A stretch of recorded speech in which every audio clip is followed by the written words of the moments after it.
অনুভব করবেন স্যার? অভাব অনুভব খারাপ লাগছে আমার। তাপস রায়ের সঙ্গে দীর্ঘদিন আমরা কাজকর্ম করেছি, তো রাজনৈতিক ধারাবাহিকতা এরকম আছে। এর আগেও আমরা অনেককে দেখেছি আমাদের সদস্য পদ থেকে পদত্যাগ করে অন্য দলে চলে গেছেন। কি বলার আছে? কিন্তু স্যার একটা তো দৃশ্য দেখালেন যে উনি যদি অন্য দলেও যান তার আগে বিধায়ক পদ ছাড়লেন, যেটা এখন মানে বিরল মানে অনেক ক্ষেত্রেই। না না, আমার এর আগেও এরকম ঘটেছে, বিরল কিছু না। আইনত করতে গেলে পরে এটা সঠিক কাজ উনি করেছে। মাননীয় সদস্য পশ্চিমবঙ্গ বিধানসভা, তিনি আমার কাছে আজকে এসেছিলেন।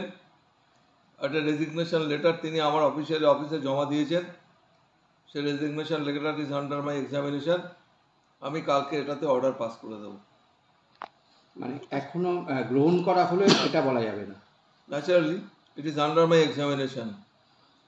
I have to look into the contents of the resignation letter that has been submitted by him on the light of the provisions laid down under West Bengal rules and procedure conduct of business in West Bengal Legislative Assembly, and then we'll pass my order by tomorrow at 12 noon.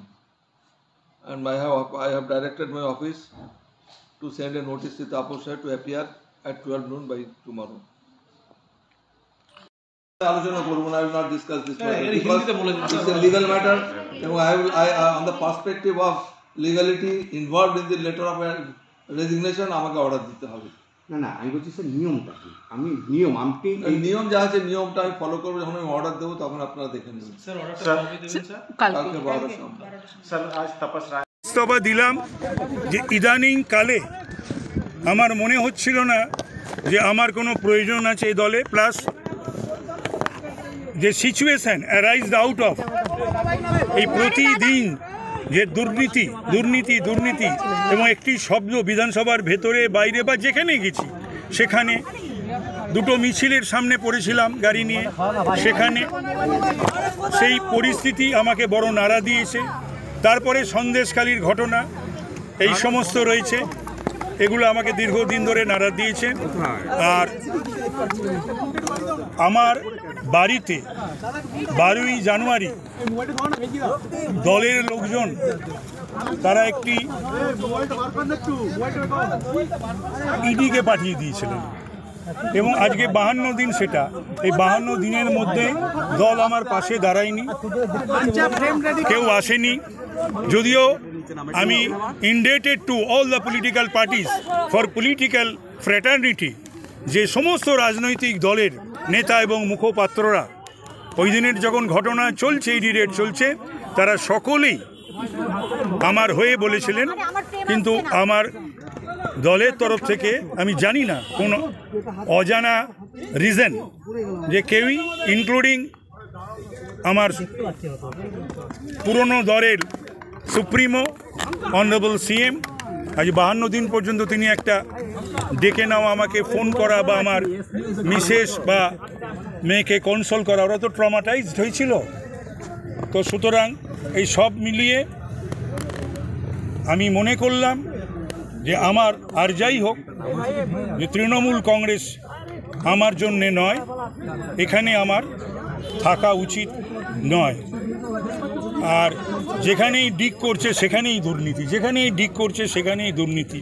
আর এখানে ভালো মানুষ অনেকেই রয়েছে, কিছু মানুষের কৃতকর্মের জন্য, অপরাধের জন্য সকলেই যেন একটা দুর্নীতিগ্রস্ত, এরকম একটা যেন বারবার আমার মনে হচ্ছিল। তো সুতরাং যাই হোক,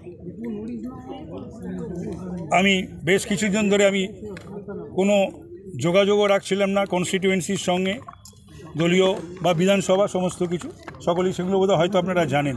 হেন দিন থাকতো না যে আমি বিধানসভায় আসতাম না বা আমার বিধানসভা কেন্দ্রে আমি যাইনি। তো আজকে আমি ইস্তফা দিয়ে আগে অনারেবল স্পিকারের সামনে সই করে ওয়েস্ট বেঙ্গল লেজিসলেটিভ অ্যাসেম্বলির যে মেম্বার, তার থেকে আমি ইস্তফা দিলাম। এবং এর পূর্বেই 1 তারিখে আমি যে বিভিন্ন পদে ছিলাম সরকারের এবং দলীয়, সেখান থেকেও আমি ইস্তফা দিয়েছি। 1 মার্চ আজকে এমএলএ থেকে রিজাইন করলাম। এই সমস্ত কথার কোনো একটিও উত্তর আমি দেব না। আমি কি করব না করব সেটা আমার সিদ্ধান্ত। এখন আমি ফ্রি বার্ড, আমার সিদ্ধান্ত আমি কি করব না করব।